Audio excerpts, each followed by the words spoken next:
Good morning, everybody. We all want to fit in, don't we? We've all done things to fit in. Over 20 years ago, I married my husband, Victor, who is from Botswana.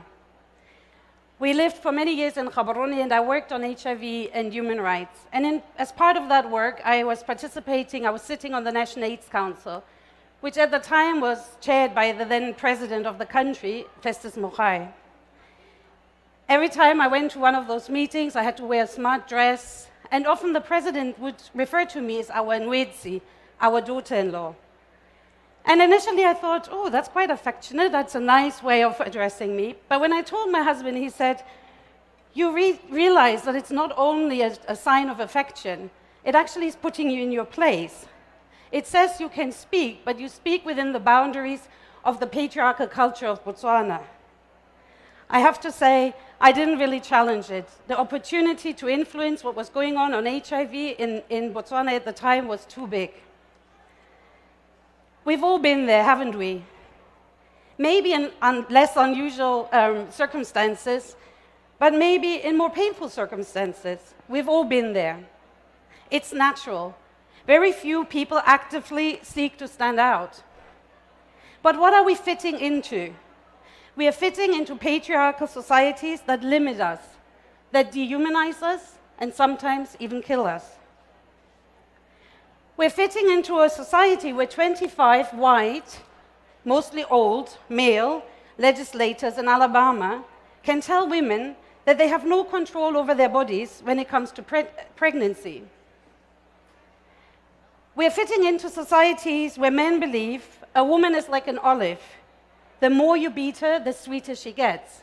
That's a Lebanese saying that we found when we were looking into the connection between violence against women and HIV infections in the Middle East and North Africa. A region where young women and girls are twice as likely to be infected with HIV. I'm not using the term patriarchy naively. I know that there's ample theory and intellectual struggle behind the concept. But a 5-minute talk here will not allow me to go into those struggles and conversations. But patriarchy is real. It is real for every woman in this room. Some have suffered more than others. Some of us are able to fit in and glide through, to look the right way, to speak the right way. Patriarchy is still there, but it doesn't hurt us as much. Fitting in, or more precisely, not shaking the fundamental structures that we operate in as women activists, results in not asking the right questions, the big questions. Questions like, how will we end new HIV infections if in reality most of us live in social, economic, and political conditions where patriarchy is not challenged? The answer is, we will not end HIV until women are able to control their own lives, including our sexual health. This means I can negotiate who I want to have sex with and whether I want to use a condom. It means having a choice about whether and when to have children. It means I have access to safe abortions and I don't need to ask anybody for permission.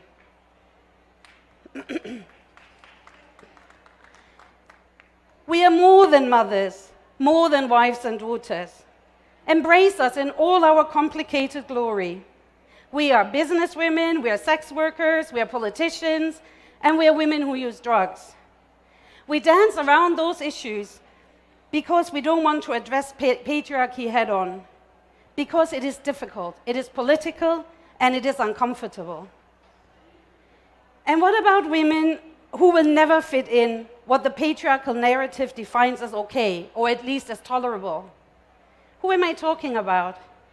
Our friends, our sisters, women like Abina, women like Maxi, women like Halina. Like so many women on the margins of society, they are doing more to protect lives than any of those 25 legislators in Alabama ever will.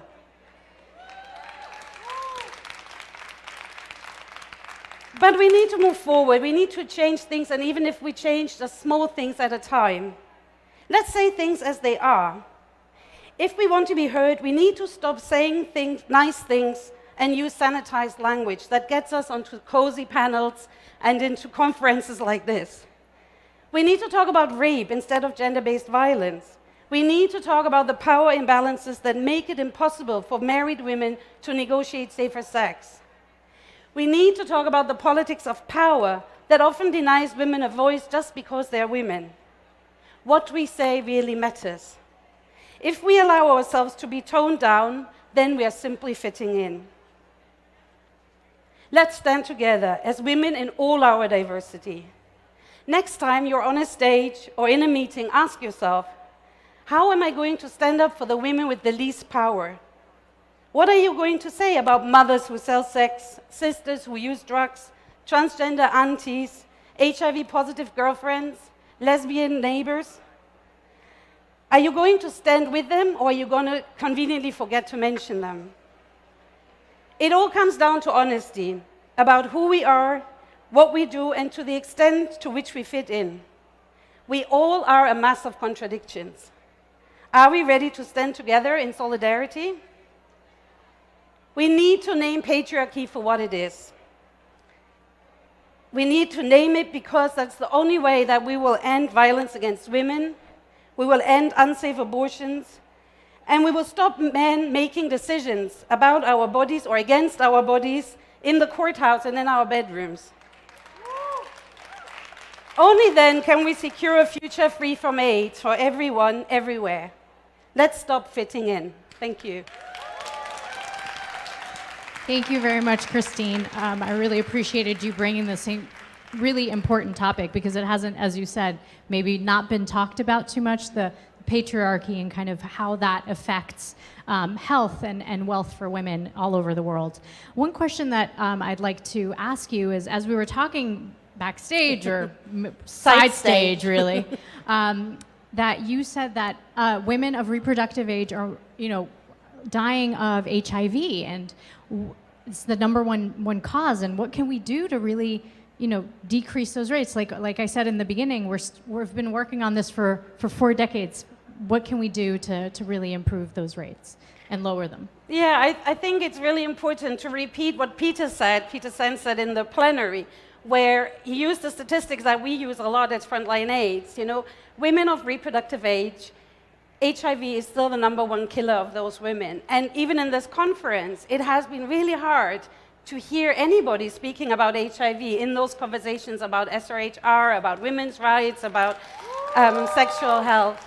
So I think if we don't bring those worlds together, and if we're not addressing what really is at the bottom of why women cannot protect themselves from HIV infection, we are not going to make that change. So there's something about seriousness and really being political about that conversation. It's not a technical conversation. We know what we need to do, but we're just not doing it because it's uncomfortable. The political will. I was actually about to ask you, what do you think is the reason so that we're not talking about it, since the problem is we're still facing this around the world? Is it just uncomfortableness that we don't want to talk about it anymore? Or I think at the bottom of this is a fundamental conversation about women's rights, right? And I think we have made a lot of, we have gained a lot in that conversation, but at the end of the day, the narrative remains. And that's why I was having this conversation about patriarchy. Are we talking about patriarchy? I don't think I sit in a single global health conversation where anybody says something about patriarchy. So it is about repoliticizing the conversation and talking about the things that make us all very uncomfortable. Yeah, and you talked a lot about sex workers and women on the margins, and we don't really see that much in this conference. And what do you think we can do to increase the visibility of these women on the margins, as well as talk about their issues and talk about what they're facing to improve their outcomes? They are here. Abina is here. I can see, I think I saw Maxi.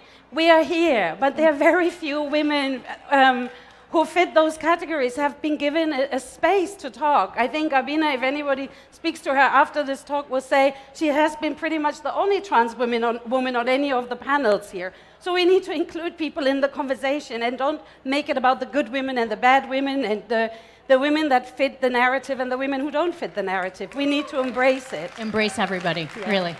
Thank you so much. Really appreciate it and learned a lot.